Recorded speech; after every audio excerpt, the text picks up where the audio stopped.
Hi everybody, all my followers, be welcome to another video. So the video today is on a 2008 Citroen C4 Picasso.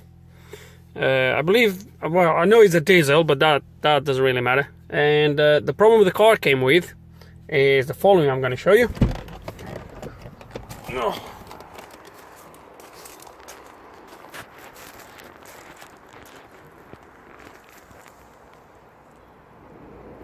So the car is really low at the back.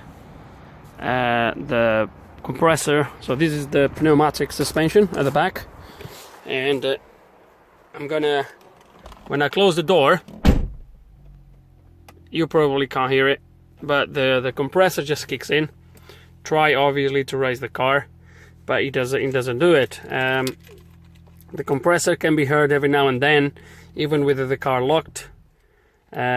So yes, though there is a problem with the back suspension, being a pneumatic one, is low, is on its limit, is on these low limits, and I think I could just approach this by inspect, blah blah blah blah, all that stuff. But the first thing we're going to do, because we have that facility, is going to be, so pump is running. I'm already kind of halfway through, so I already scanned the VIN. Pump is running. Don't know if you can hear it, probably not. So let's look for this pneumatic suspension. So the compressor runs, so we know there is no problems with the compressor. Well, there is no problems with the okay, so that's my codes, battery voltage. Not worried with that one. So compressor relay, don't think there is a problem with the compressor relay because the compressor is kicking in. High changing consistent, which makes sense. Temporary pneumatic suspension malfunction, which obviously we know there is a problem.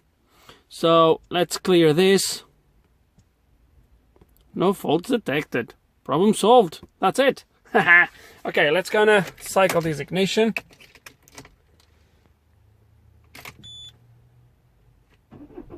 I'm gonna start the car this time.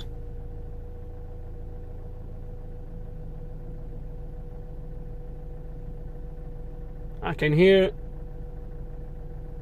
the compressor going, but the high of the car still not changing. So let's gonna have a look. Let's gonna have a look, see which codes came back. I'm not most likely, guys, we're gonna have either a leak somewhere or a bad compressor, maybe the solenoids as well that controls left and right hand side. Let's gonna look at some live data. So general information.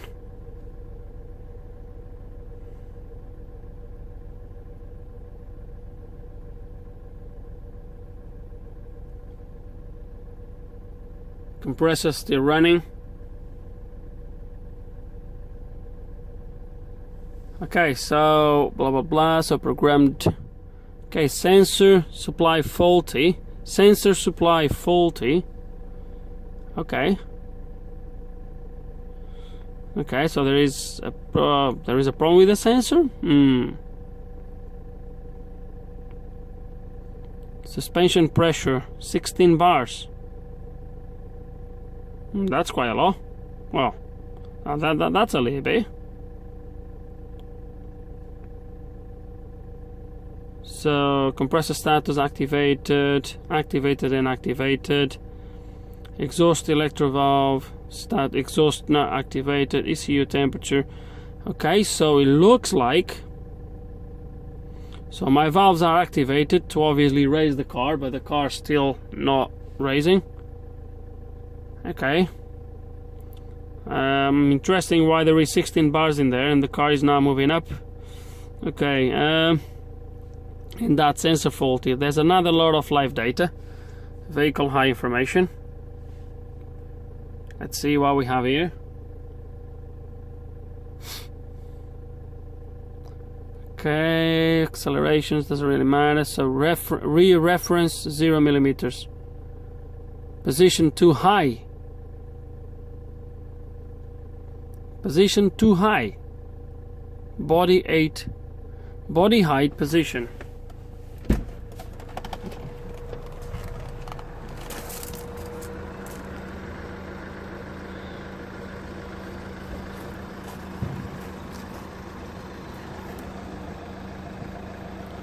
Well, and the car just raised.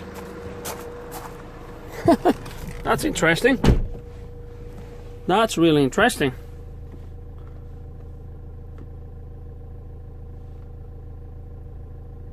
So, okay, 38 and 59, 6 and minus. Well, the car is not completely leveled, so it might be that, but there's a massive difference here on these two sensors. It could have been because, okay, so I've been here 5 minutes before, and just having a quick look. Okay, so earlier I couldn't move the car high. The car was parked outside. I brought it inside, and I couldn't. It was that because of the faults? Rear movement position too high. That's really interesting.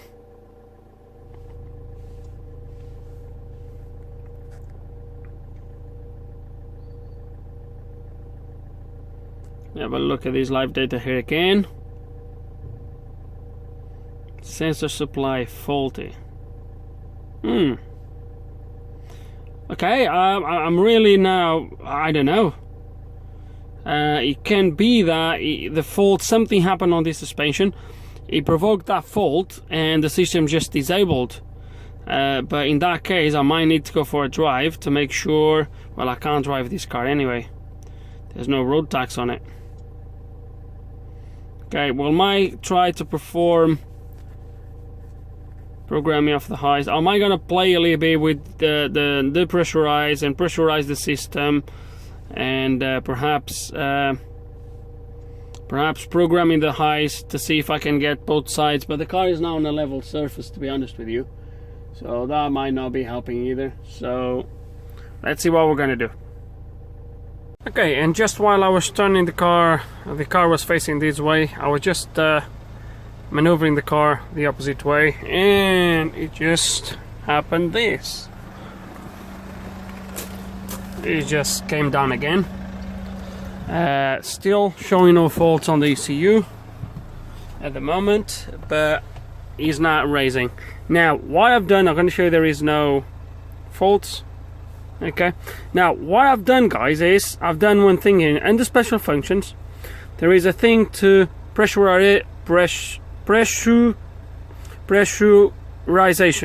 Bloody hell. Pressurization, and I've done this procedure, and this procedure is supposed to activate the compressor to fill the springs for, I think, is a total of 10 or 12 seconds, something like that. I've done it, and the car I've not even moved. So there is indeed something. I'm gonna do it again, just so you guys, I will take you through. So filling the right hand side spring. So it's gonna do it for 4 seconds. I can hear the thing going. This is the right hand side, so is my side.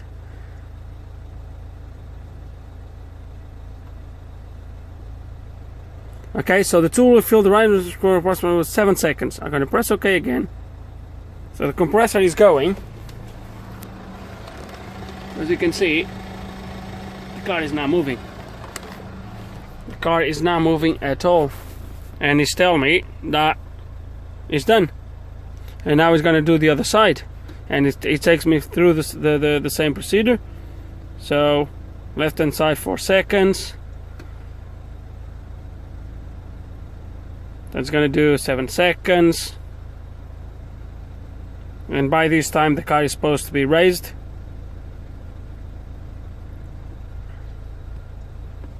But as you can see, sorry guys, he's not.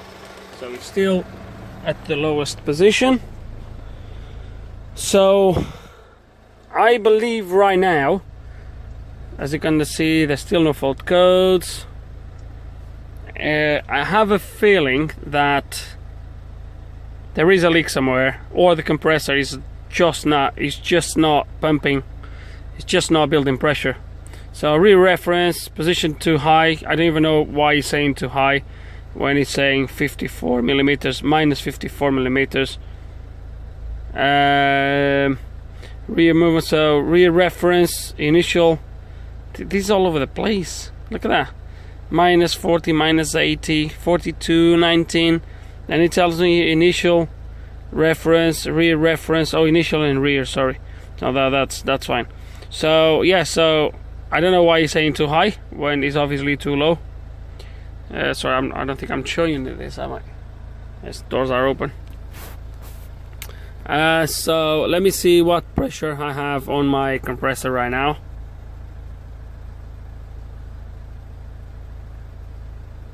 I don't even know how we raised the first time, to be honest with you. So system operation mode, inflation, programmed, yeah, whatever. 16 bars. So we are at the same 16 bars right now as we were before when the car was completely raised and still in the same place. Right, I think it's enough talking. I think it's time to get our hands dirty and start to dig into that compressor, try to understand exactly what's going on. It might be a faulty spring, we don't know yet.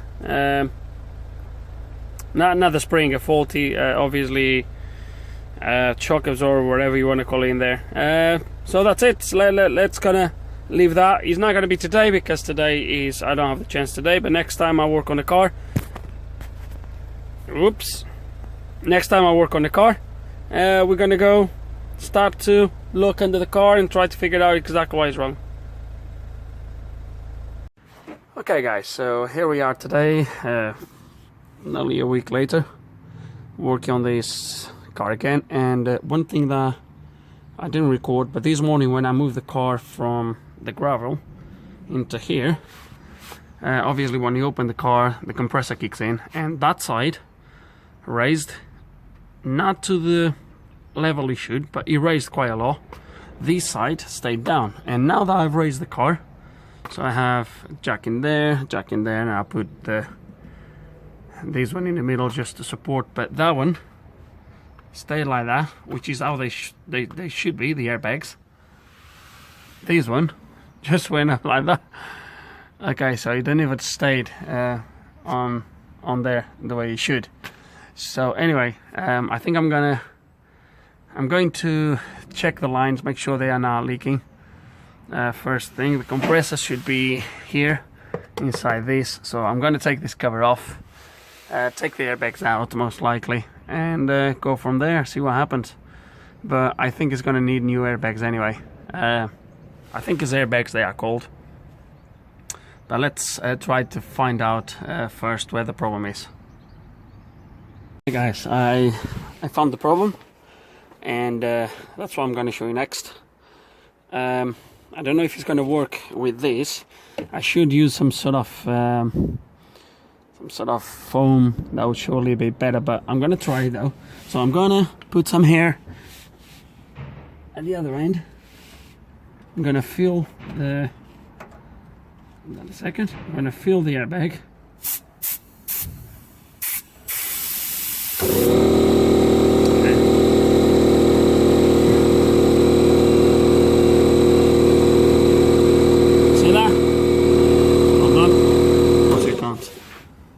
See, because I'm not showing you. Okay, let me put a little bit closer.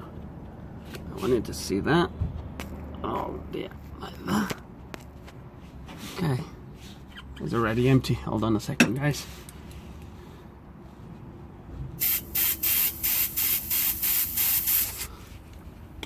Look there, look there. See that? There is your problem. It's leaking everywhere. So, the repair of this is gonna be a new airbag, but I might replace both because there is no point really to replace only one. So that looks like my problem. So let me get hold of these airbags and we should be ready to go. Don't know if this is going to be today though, but we'll see. Okay guys, and dealer wants £188 for each one of these, 188, while eBay wants 75 for the pair.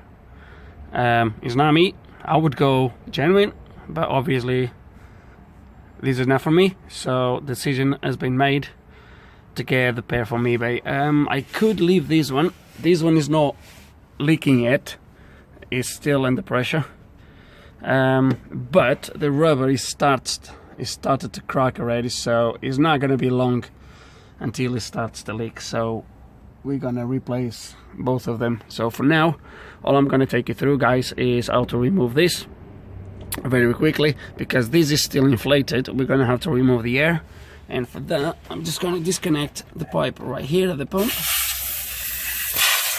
That's it, and that's gonna come down. There we go. And now all we need to do is just the bottom should just literally come out, just like that. It's not even, it's just a kind of a thing in there, and it just sits in there, that's it. And the top, you just turn it and it should come out.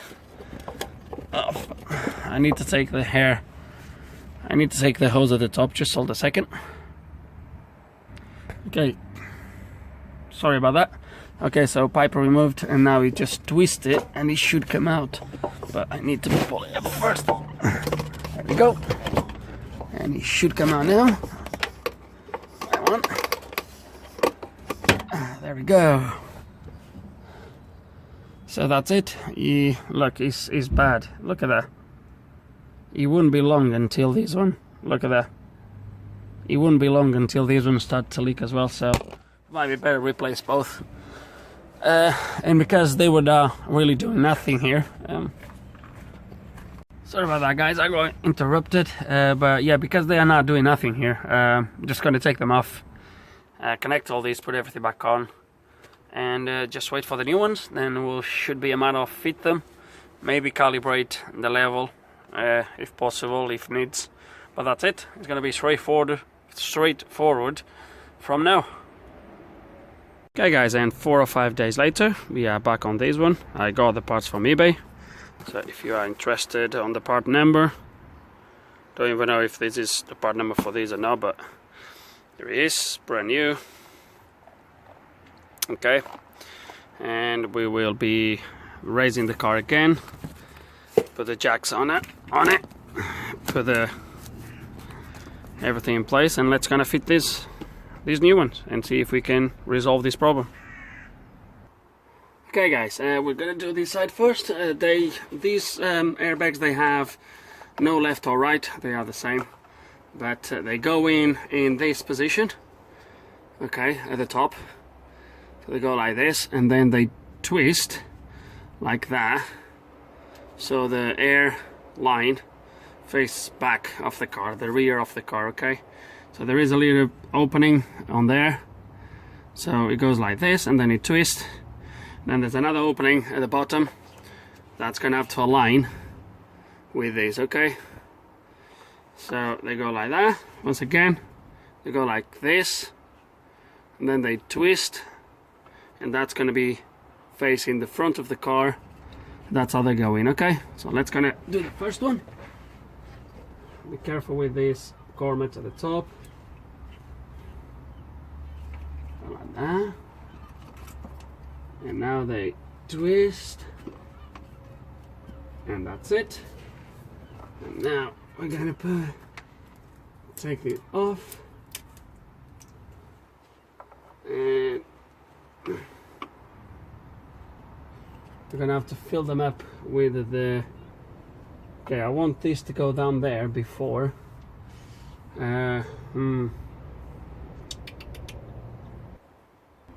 Okay guys, so what I've done is I've extended the airbag on the floor. So I removed it, extended, and then put it back on in there, all connected. And now what I'm going to do to be able to align these as it expands, is we're gonna try to do that manually with the Maxi-Sys. Actually, I should have that on my last cars. I shouldn't have it here. Citroen was this last month. Yep, that's the one. So I can go straight in there and try to expand it. So diagnosis, control unit.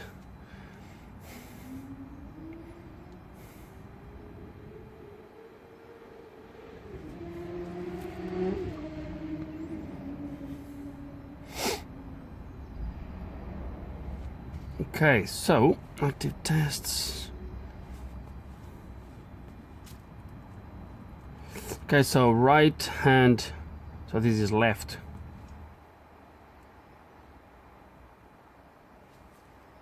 Now I'm gonna press and I'll have to go there and align it.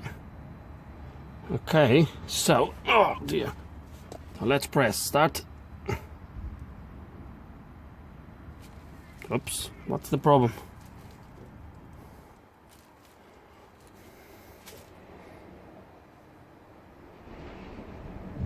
That's interesting. Never seen that code before. Let me see if I can do it now.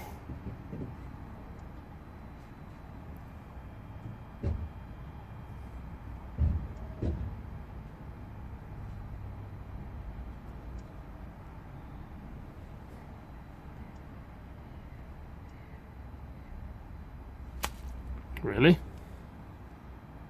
That's new. That's really new.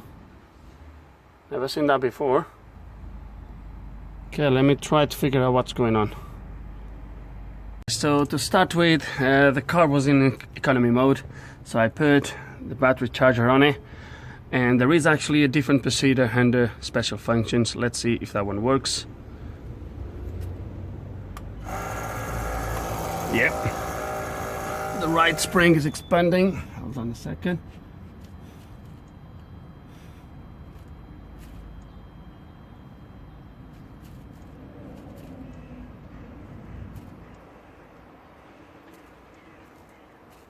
Hold on a second. What's happened here?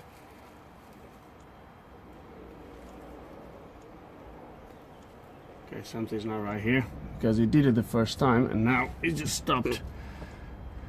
Oh, bloody Citroens. We go back, see if there's any trouble codes. Compressor relay. Well, why compressor relay now? What the heck's going on here? He worked fine, so what's the problem now? Okay, special functions. Pressurization.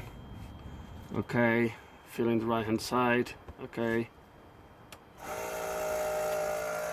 And it's expanding slowly. Okay, now it says for at least 7 seconds.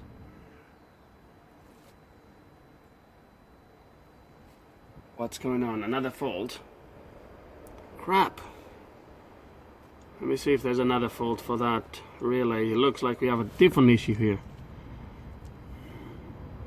First IU code, now this one for the relay. What the heck? Seriously? Oh dear. It looks like it's 2 problems now. Okay, let's gonna find this relay, see what's going on with this. Oh crap. So every time I clear the fault, I'll show you once more, just curiosity. I clear the fault will go away. Now I go to special functions. I pressurize the system. It runs once. As you can probably hear. It runs once. Now we should run for another 7 seconds, as you can see in there, but nothing happens. I can hear the beep inside the car, and that's because it comes up with a fault for the relay. Now, I had a quick look. I can't find a bloody relay for this. The unit is actually here, underneath the seat. This is the suspension unit. So far I haven't seen any relay. I don't know if there is a separate relay for this. I'm going to search a little bit more, but I hope it's not a relay inside the unit, because if it is, crap that means we're going to have to open this unit and try to figure out what's wrong. Oh, I hate this. Okay, let me see what I'm going to do next. And one little problem is now becoming a bigger problem. Okay guys, and this is not looking good so far. So there is no separate relay. So basically the wires on the pump, I took the cover off the compressor. There are two brown thick wires, which is these two wires right there, these two brown ones here. Okay, so this is the wires that go straight to my pump. I'll show you, hold on, just in case you don't believe me. Oh dear, oh sorry about that. So there he is. So this is my motor, two black thick wires. Okay, so those are the wires that goes in there. So which means my relay is actually built in the ECU. It's going to be somewhere here. Okay, now we have a big problem here, because working on that BMW 3 series repairing the ECU, I broke my desoldering tip, and I'm gonna struggle to desolder these, because this the only way is desolder the PCB and pull it out. Oh dear, oh dear, oh. What I'm gonna do, okay, let me see if I can repair my soldering iron, my desoldering, and see if I can get it to work and to desolder this, and we'll go from there. Guys, it doesn't make a lot of sense why before you have seen at the start of the video I could just actuate it fine, and now it just faults every single time. I think I have a clue why that would happen. It was because of that leak, which probably was there for a long time. The compressor has been it's been running more than it should, and obviously it's just the cycles on this relay have been increased because it was leaking. The compressor was just constantly probably running to keep the level, so it's been running for longer than it should, and probably just damaged the relay, I guess. So I'm going to show you, but this is broken, so I'm going to show you when you press it like that. Sorry guys, that is disconnected. Let me plug it in and I will show you. Guys, sorry about that. When you turn it on, it shows no temperature there. Look, there's an arrow. Have you seen that? You see error flashing there. So I think I know what happened, but I'm gonna have to open it and try to fix it before I can remove this. Otherwise it's gonna have to stay for another day, because no way I'm gonna be able to remove this without this. Oh dear.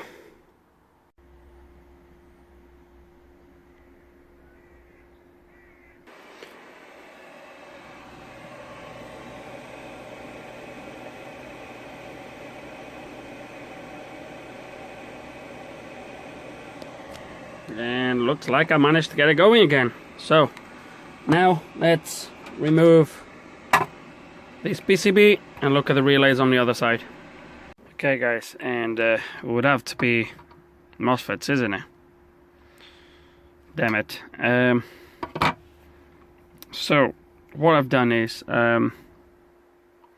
only thing I've done, I don't have these MOSFETs at all.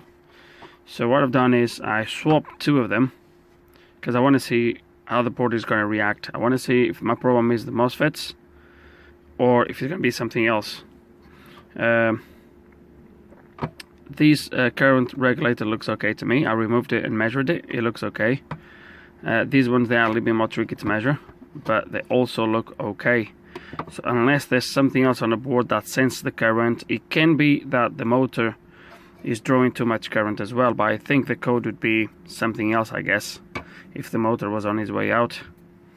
So right now I'm going to put everything back on. These components, this one I found it.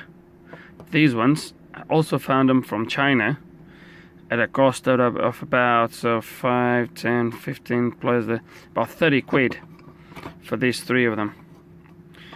So 30 quid plus another, that is another 5 so 30, 40, so let's say 40 something pounds. I can find the whole module for pretty much the same price. So don't know if I'm going to risk it to buy these bits when they are not. Once again, I don't have schematics. There is a lot of test points, but I don't know what I should expect on different places. So I've swapped two of these. Like I said, I want to see if my fault is going to change. If my fault is going to change to something else, because the ones that actually turn the motor on and off is these ones here, but this one looks like a current feed into the board that turns the current into there. That's a ground, same stuff, and this is actually the one that turns on and off. So I swapped these two, and I want to see if my fault changes. If my fault changed, then I might risk to buy just one of these and might fix my problem. But for now, let's put everything back on and see and go from there. Guys, and I have very good news, because it is working now. Okay, operation completed. So I need to pressurize more because the time the machine runs the compressor for has not been enough. It's been okay for that one because I've extended it before, but this one I didn't. So we'll have to do the test again. So we'll have to extend this one. Okay, let's do it again.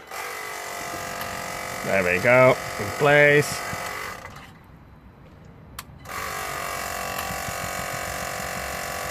There we go. That's under pressure, that's good. Okay, so right hand spin done. Left hand side, I don't want to do the left hand side because the left hand side is already done. So we'll just do a cancel, escape. Let's get out of here and drop the car. So I'm going to put the cover back on, drop the car, and go from there and see what happens. Hey guys, and I've just started the engine, and in no time the car kind of self-leveled itself. I want to show you. So as you can see, so that's the front, that's the rear. Now I'll show you now the other side. So that's the rear, that's the front. I'm only showing the front to compare because obviously the front is normal shock absorbers, there's no pneumatics. But just for you to see that they look pretty much the same. However, when you look at live data, oh, come on, crap.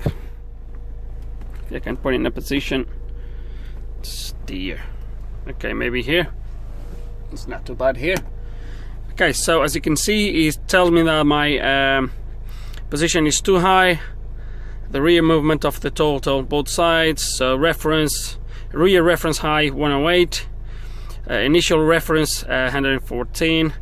Then it tells me both sides left and right. So it tells me they are like that, but tells me that's a 59%, that's a 40%. So I'm not sure if I should somehow try to run the procedure to actually level the car. Sorry about that, guys. Bloody hell. So yeah, if I should run the procedure to level the car, I would have to put the car outside on the road because here is a little bit so. But they don't look too far from both sides. To be honest with you, they look really good. And to be honest with you, that's the information that was here before. So I'm going to presume it's going to be correct. So I think I'm going to leave it because it looks good to me, both sides. So, and I think that's it. So the car, as soon as I've started the engine, like I said, the car self-leveled itself initially when I first dropped the car. I don't know if I mentioned that, but the car, obviously I've inflated more one side than the other because the left hand side was already, I've extended it already. So when I pressurized the system, it inflated more than this side and the driver's side. So when I dropped the car, this side was a little bit lower than that side. But I cycled the ignition back on, started the engine. Within a couple minutes, if that, the car self-leveled, as you have just seen. I can even show you the rear, so you can see that looks really leveled. So if I show you like this, I don't know how good it's gonna come out, but as you're gonna see, it looks pretty much okay to me. I can't see nothing. I can't really see nothing wrong with it. My driveway is not completely leveled either, so but I think I'm gonna leave it for now. Or should I try to... Okay, there's one thing I'm gonna do, which is gonna be drop the car down using the buttons at the back in the boot, and then bring it up again, just to make sure everything is working. We can actually do it with the engine running. Hold on a second. Okay, so these buttons here, so if I drop the car down,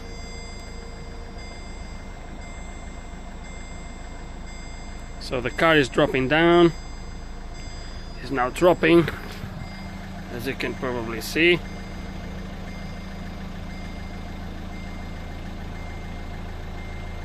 There we go, all the way down. Okay, that's the minimum. It goes to. There we go. That's my minimum. Now I'm gonna bring it all the way up. Actually, I think if I press that button... No, it doesn't. Thought that would lift the car, but it doesn't. I think this is not... okay, so let's gonna put it up.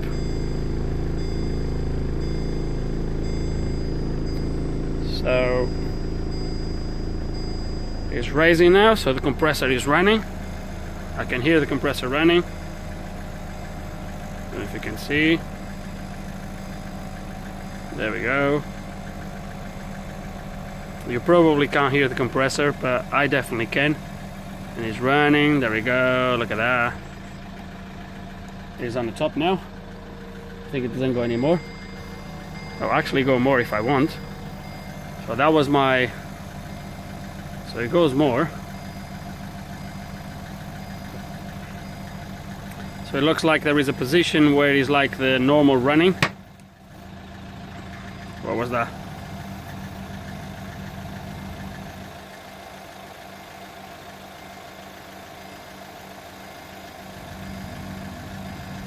And then it goes even more. That's it. That's the maximum position now. Yeah, looks good to me.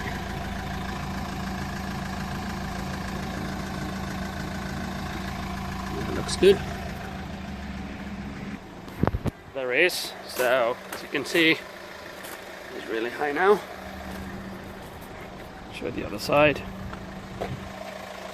There it is. It looks like a Jeep. It's gonna drop it down to the normal position now. Just dropping down. And now when it does a continuous beep sort of, that means I'm in the right position, normal position, whatever you want to call it.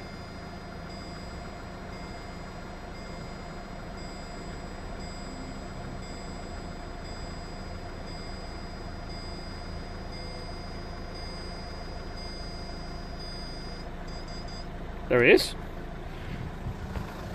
That's my normal position.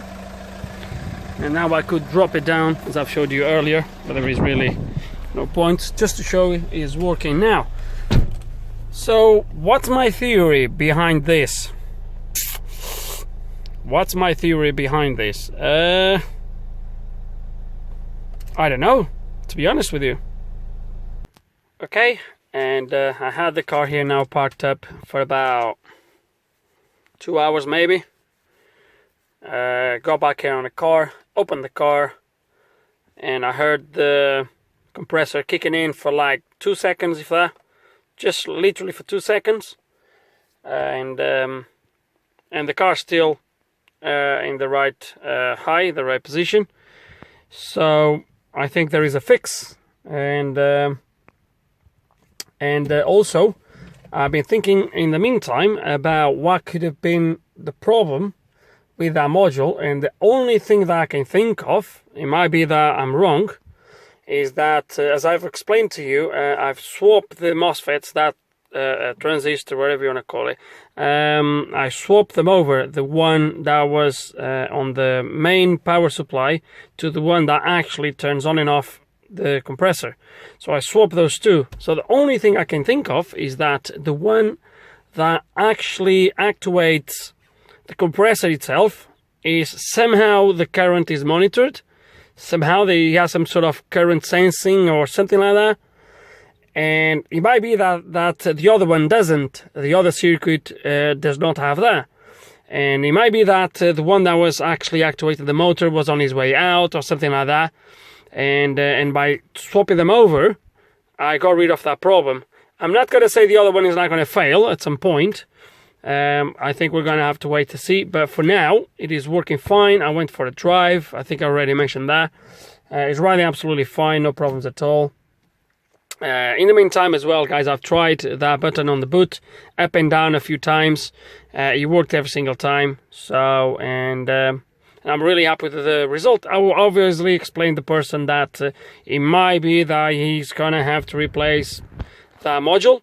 In the meantime, for now, I'm not gonna worry too much. If that happens and he comes to me, then we'll have a look. So for now, the only thing left, guys, is put the module back in place. So let's go to put everything the way it should. And I think that's it for this video, guys. That's it. I don't know how the video is going to look in the end, but I really hope there's some information here that's still helpful and that's going to help someone out there. I do hope you enjoyed the video. If you do, guys, have any questions, please put them below. And like always, thanks for watching.